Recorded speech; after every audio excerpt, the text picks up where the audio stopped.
한옥 목사님께서 저서하신 뷰티풀 광야라는 책이 있습니다. 이 책에서 한옥 목사님은 항상 기뻐하고 쉬지 말고 기도하고 범사에 감사하라는 것을 믿음의 3종 세트다 이렇게 부르십니다. 그래서 저는 이 책의 내용을 여러분과 함께 간략하게 나누고자 합니다. 몇 구절이 좀 와닿아서 같이 나누길 원합니다. 항상 기뻐할 수 있으려면 모든 상황 속에 숨겨진 우리가 모르는 하나님의 축복을 봐야 한다.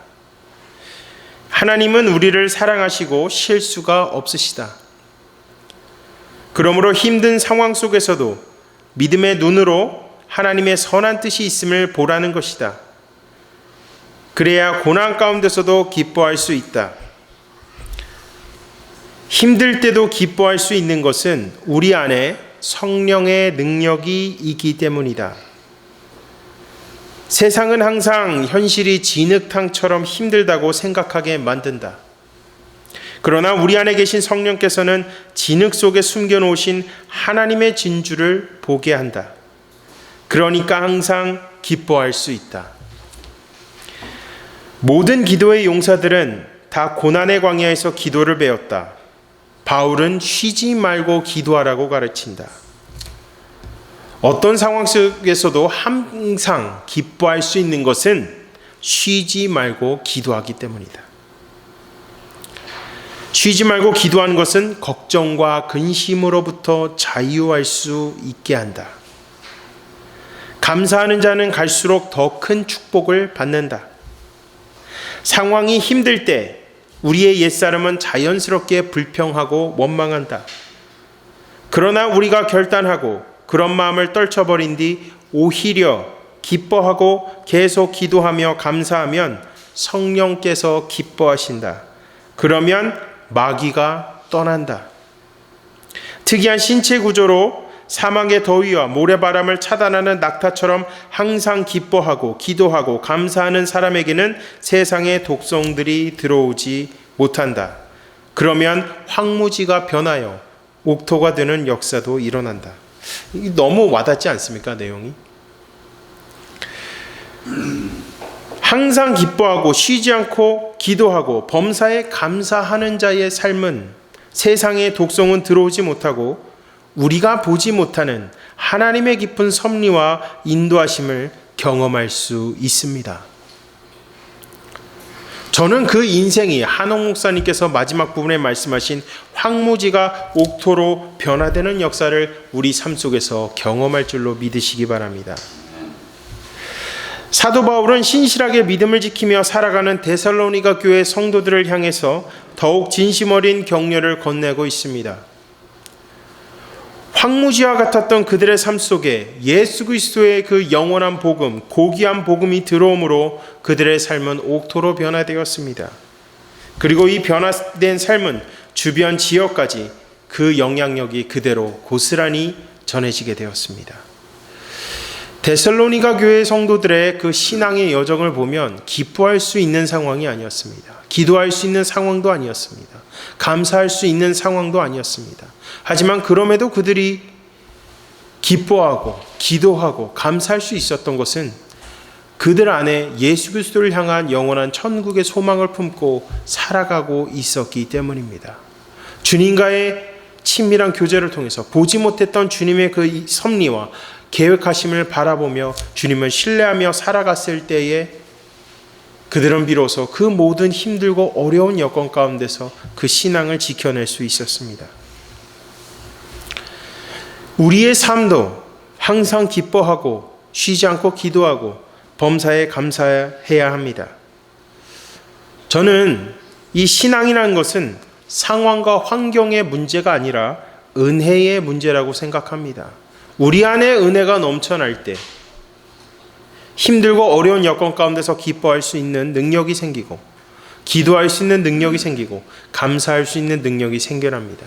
하지만 우리 안에 그 은혜가 메말라 갈 때는 기뻐할 수 있는 상황에서 기뻐하지 못하고 원망과 불평을 쏟아내고 감사하지 못하고 기도하지 못하는 우리의 모습을 발견하게 됩니다.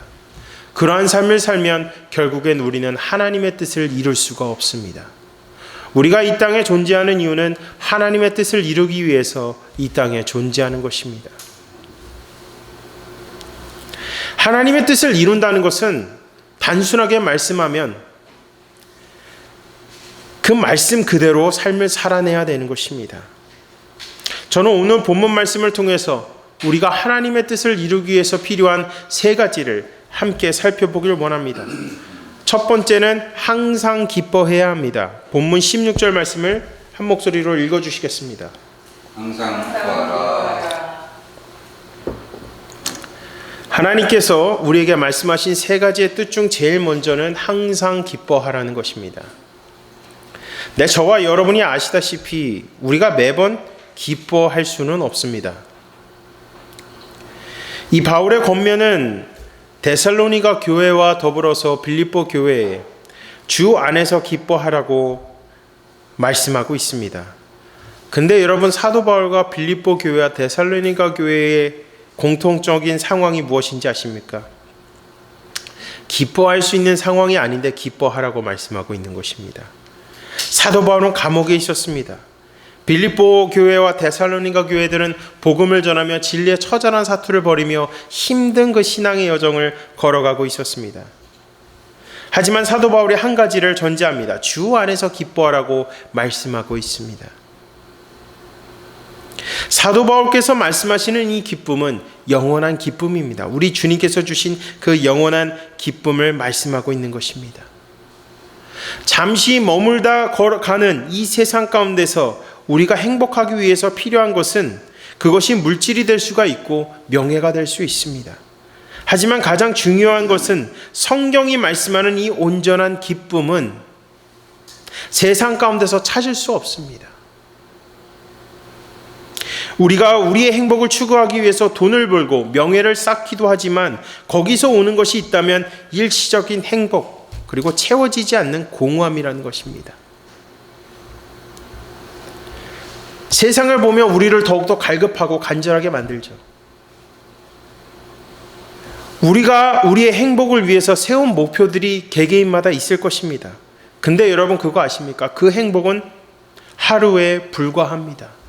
그 나머지 공허함을 채우기 위해서 다른 곳으로 우리의 시선을 돌리게 됩니다.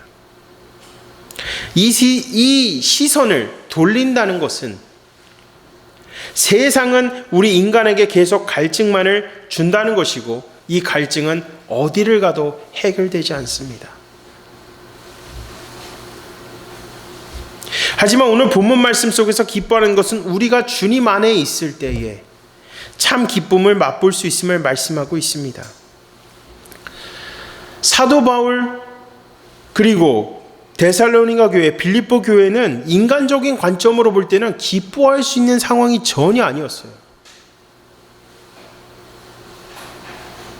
하지만 그들의 기뻐할 수 있었던 것은 졸지도 않으시고 주무시지도 않으시는 주님께서 항상 그들과 함께 동행하고 있음을 그들이 믿고 신뢰했기 때문에 그들이 주 안에서 기뻐할 수 있었습니다.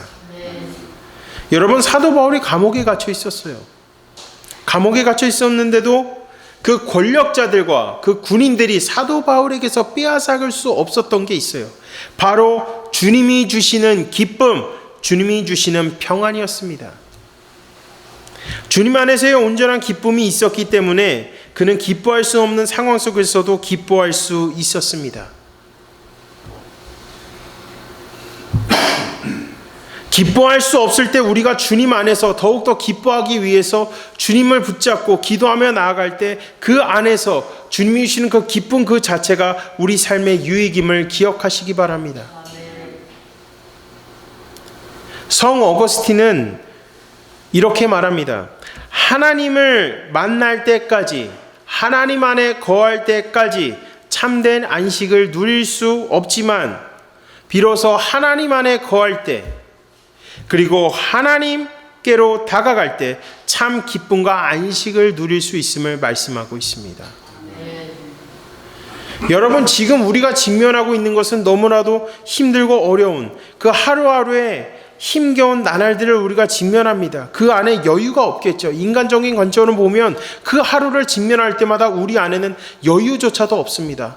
우리 안에 있는 것은 분주함이 있고 그 안에 상황과 환경으로 오는 실망감, 좌절, 불평과 원망들이 많이 생겨나게 됩니다.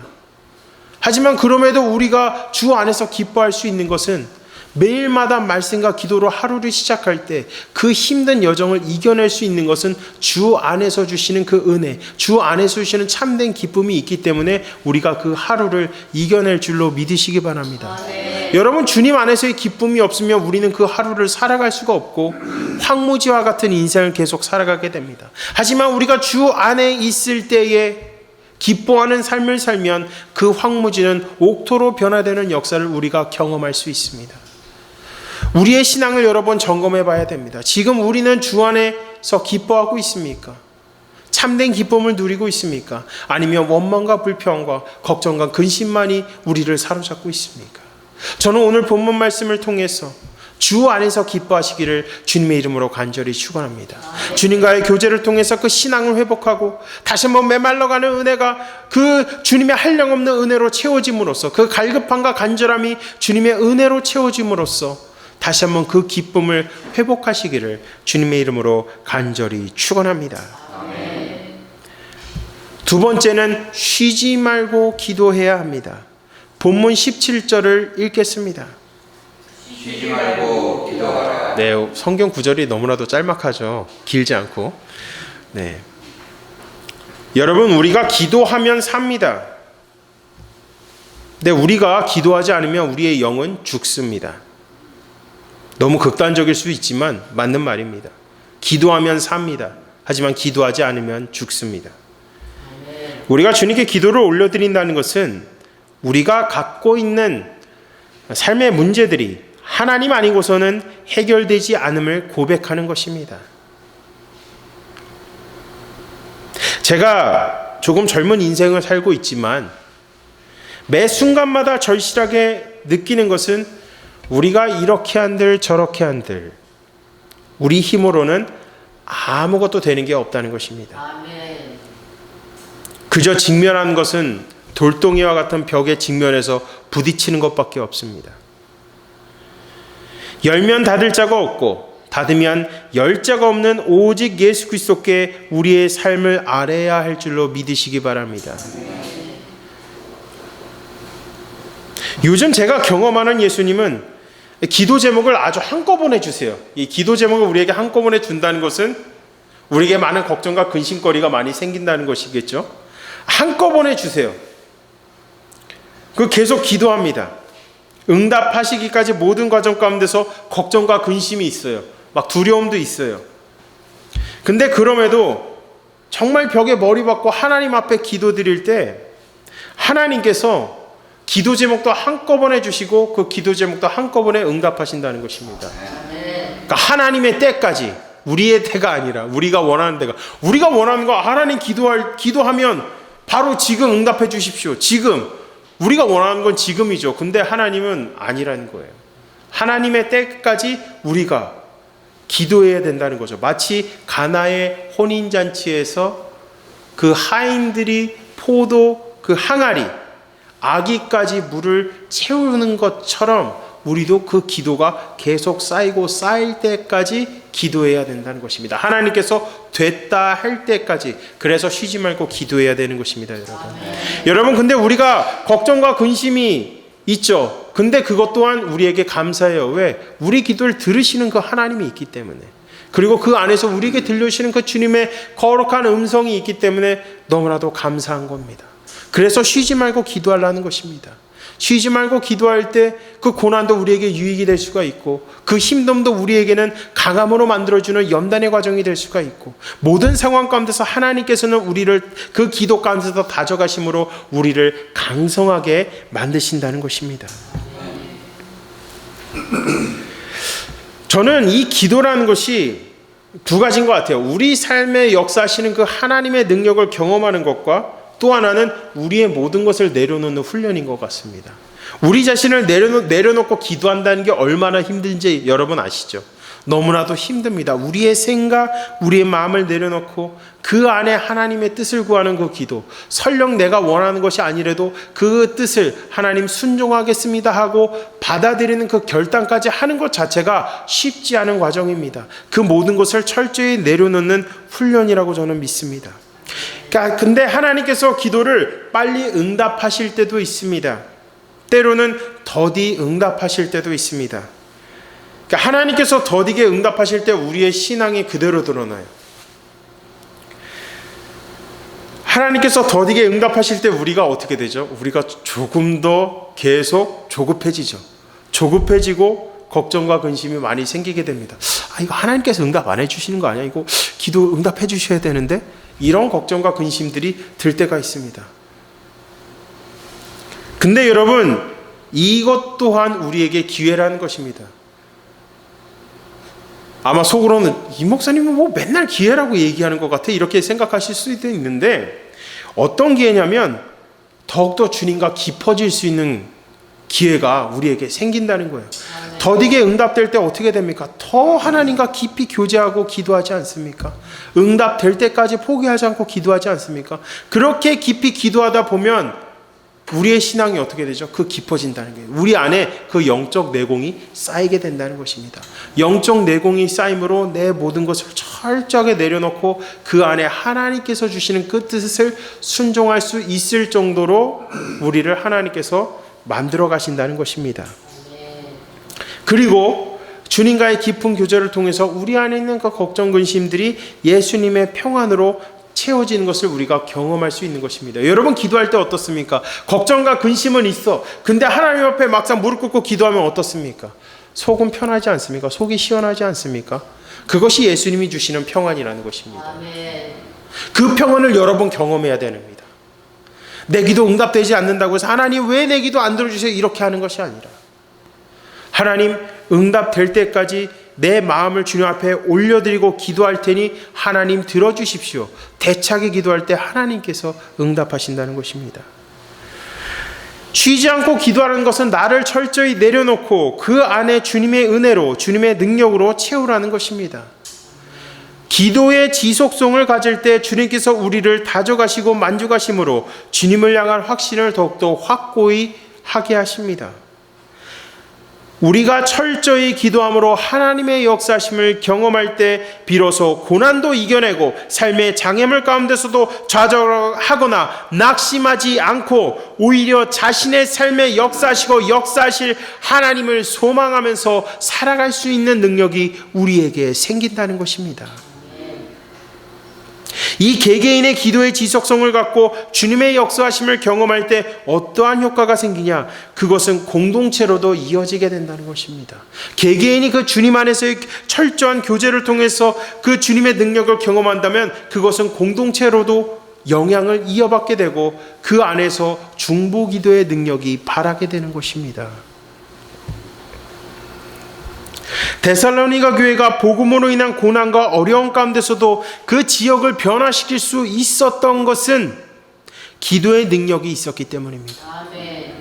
함께 한 마음으로 기도할 때 삶의 변화가 일어납니다. 함께 한 마음으로 기도할 때 서로가 힘을 얻고 능력을 얻고 성령으로 충만하여 주님의 뜻을 이루기 위해서 함께 위대한 동역을 이뤄나갈 수 있음을 믿으시기 바랍니다. 저는 우리 주일교회가 쉬지 않고 기도함으로 하나님의 역사심을 경험하는 교회, 우리의 삶의 소망 되신 예수님을 굳건하게 붙잡고 주의 뜻을 이루기 위해서 힘차게 전진하는 교회가 되기를 주님의 이름으로 간절히 축원합니다. 아멘. 첫 번째는 항상 기뻐해야 됩니다. 두 번째는 쉬지 말고 기도해야 됩니다. 세 번째는 범사에 감사해야 합니다. 본문 18절을 한 목소리로 읽어주시겠습니다.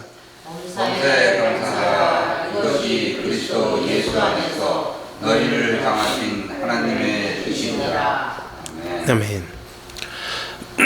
감사할 수 없을 때, 감사함으로 주님께 나아갈 때에 그 기쁨과 은혜가 넘쳐난다는 것을 기억하시기 바랍니다. 감사할 수 없을 때 우리가 주님 앞에 감사함으로, 감사의 고백으로 나아갈 때 그 안에 몇 배의 은혜와 감사가 넘쳐나는 것을 기억하시기 바랍니다. 저는 그 지난주 목사님과 이야기하면서 목사님께서 젊은 시절에 그 보훈병원에 찬양단과 함께 그 선교를 다니셨습니다. 우리나라를 지키기 위해서 힘쓰고 희생하신 베테랑들, 우리 군인분들을 위로하기 위해서 보훈병원에 가서 복음을 전하고 선교를 하셨습니다. 그 당시에 병원을 방문하셨을 때는 지뢰를 잘못 밟아서 한쪽 다리와 팔을 잃으신 분을 비롯하여 전신이 마비되신 군인분들도 계셨습니다. 그 이야기를 들으면서 제가 드는 생각은 우리가 이렇게 자유롭게 가족들과 시간을 보내고 여행을 다니고 함께 행복한 추억을 만들 수 있는 것은 그 모든 젊은 인생을 바쳐서 나라를 위해서 희생하고 헌신하신 군인들이 있었기 때문입니다. 그 목사님께서는 찬양팀원들과 모든 병신을 방문하셔서 군인분들을 위로하시기 위해서 찬송을 불러드렸습니다. 심지어 찬송하러 가면은 몸은 못 움직이시는데 그 말씀을 하실 수 있는 분이 계셨나 봐요. 항상 오시면 그 왜 와서 찬송하고 가냐, 그냥 가라고 막 계속 그렇게 몇 주 동안 화를 내셨다고 합니다. 그런데도 목사님과 그 찬양팀원들은 굴하지 않고 계속 찬송을 불러드렸어요. 주변 사람들에게 찬송을 불러드렸을 때 몇 주 있다 그분도 이런 고백을 합니다. 어디가 찬송 불러주고 가야지, 이렇게 얘기할 정도로 그 마음이 변화되었다고 합니다. 그 찬송의 힘이, 그 감사와 찬송의 힘이 사람의 삶을, 생각을 바꾼다는 것입니다.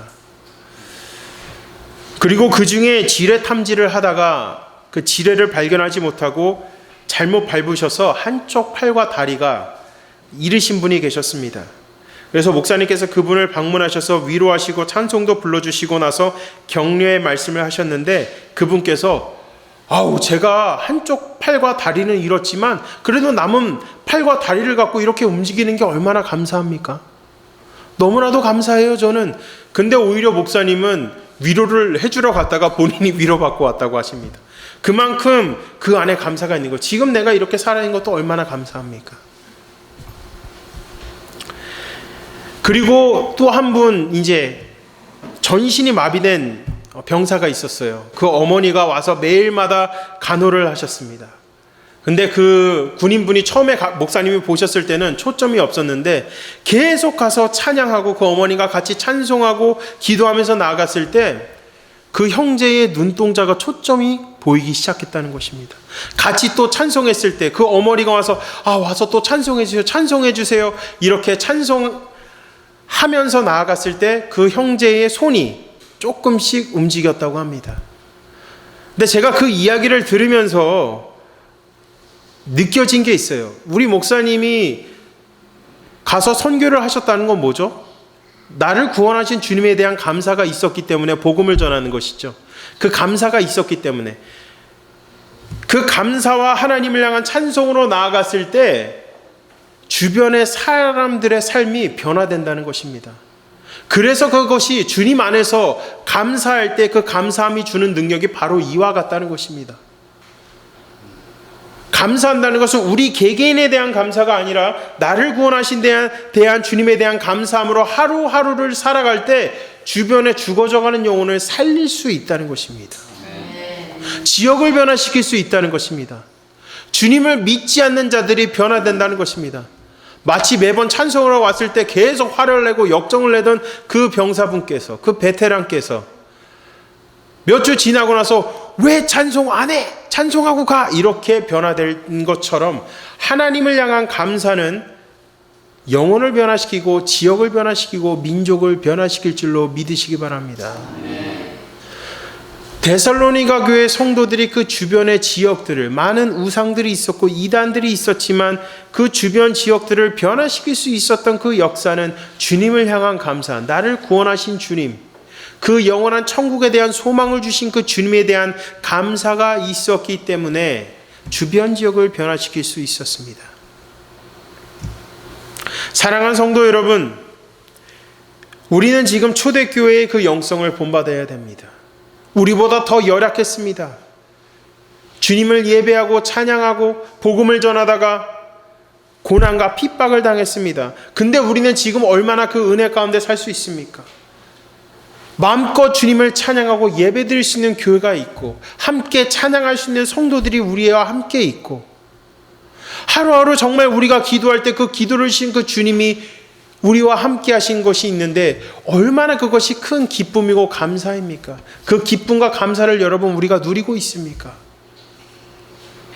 지금도 심지어 다른 곳에서는 예배드리다가 고문당하고 고통당하는 사람들이 너무나도 많습니다. 하지만 주님께서 우리에게 예배드릴 수 있는 이 공간을 허락하신 것이 얼마나 기쁨이고 감사이고 축복입니까? 저는 오늘 본문 말씀을 통해서 사랑하는 성도 여러분, 주님 안에서 항상 기뻐하십시오. 쉬지 말고 기도하십시오. 범사에 감사하십시오. 이 믿음의 3종 세트 그대로 우리가 그 인생을 살아갈 때에 죽어져가는 영혼들을 살릴 수가 있습니다. 마른 뼈가 살아나는 역사가 일어날 수 있습니다. 지역이 변화될 수가 있음을 여러분 믿으시기 바랍니다. 오늘 이 본문 말씀을 기억하며 우리가 이 시간 같이 함께 기도했으면 좋겠습니다.